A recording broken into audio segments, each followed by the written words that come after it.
Pour ces utilisateurs, il faut désormais marcher quelques centaines de mètres pour trouver une des trottinettes électriques garées dans les zones de parking dédiées. Tout le monde, comment il se parque, c'est un peu galère parce que soit devant les maisons, en plein milieu de la rue, c'est n'importe quoi. Effectivement, c'est mieux, mais c'est moins clair. Pour certains où c'est un peu plus loin, là, ouais, c'est ennuyant.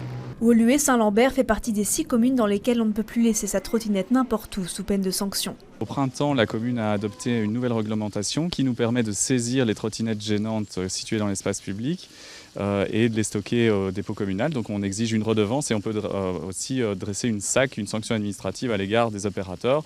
Évidemment, suite à cela, certains opérateurs ont réagi et tentent de mettre en place des systèmes qui évitent de se faire pincer par la commune. Pour pallier la situation, la société DOT a mis en place, en accord avec la commune, un nouveau système. Désormais, l'utilisateur ne peut plus verrouiller sa trottinette en dehors des parkings prévus. On répertorie 72 de ces zones sur l'application. Dans certaines zones de tension, où il y a des tensions particulières entre les résidents, les communes et les opérateurs, d'essayer d'améliorer le positionnement des trottinettes.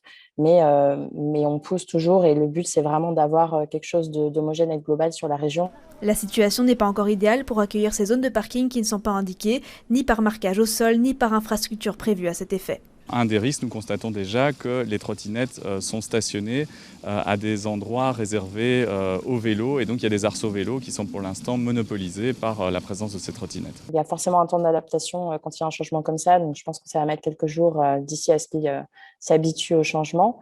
Et puis après, une fois que c'est intégré, voilà, on sait où on va chercher son véhicule, on sait où on le dépose et c'est à la fin, c'est plus pratique. Mais il y a une période de transition.